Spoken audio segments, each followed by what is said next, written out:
One nation one election bill Lok Sabha में पेश हो गया है और कांग्रेस इसका लगातार विरोध कर रही है। कानून मंत्री अर्जुन राम मेघवाल ने ये बिल लोकसभा में पेश कर दिया। इस बीच बिल पास कराने के समीकरणों को लेकर चर्चा भी शुरू हो गई है।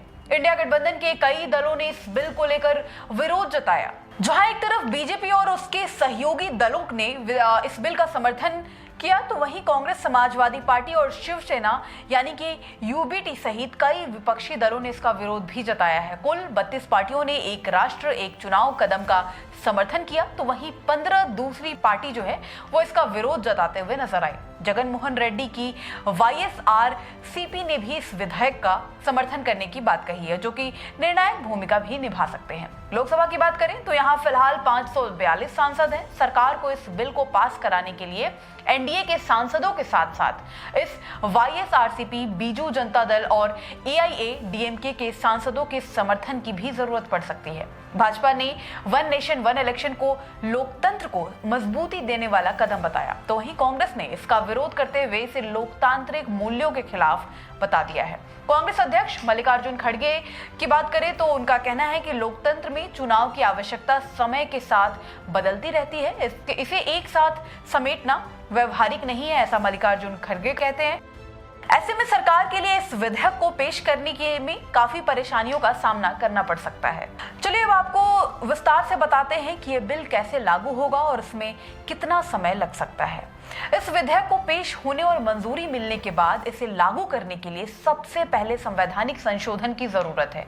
इसके तहत संविधान के 5 प्रमुख अनुच्छेद यानी कि आर्टिकल में बदलाव करना होगा, और वो आर्टिकल है आर्टिकल 83, 85, 172, आर्टिकल 174 और आर्टिकल 356।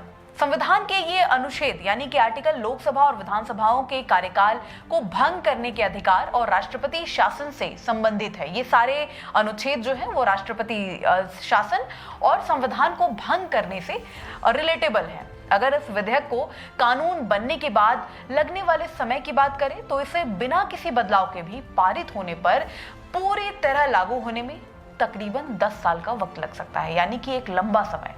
इसकी वजह यह है कि मौजूदा लोकसभा का कार्यकाल 2029 में समाप्त होगा और उसके बाद निर्वाचित लोकसभा की पहली बैठक के दौरान इसे अधिसूचित किया जाएगा। तो ऐसे में 10 साल का वक्त तो ऐसे ही लगेगा।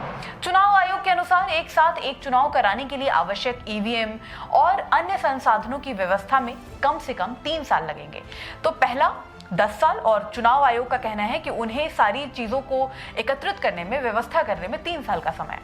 इस तरह से अगर जल्दबाजी में कदम उठाए गए तो तकनीकी और प्रशासनिक खामियां भी आ सकती हैं, ऐसा चुनाव आयोग का कहना है। इस विषय में चुनाव आयोग कहता है कि भारत जैसे बड़े लोकतांत्रिक देश में एक साथ चुनाव कराने के लिए कई योजना और तैयारी की जरूरत होगी। चुनाव आयोग ने इसके लिए सुझाव भी दिया है।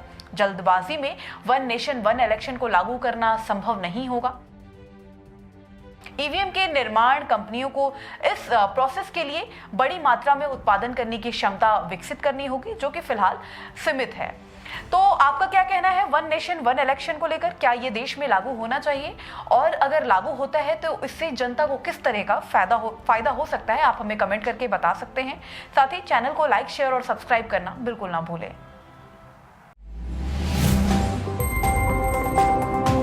newsviews.in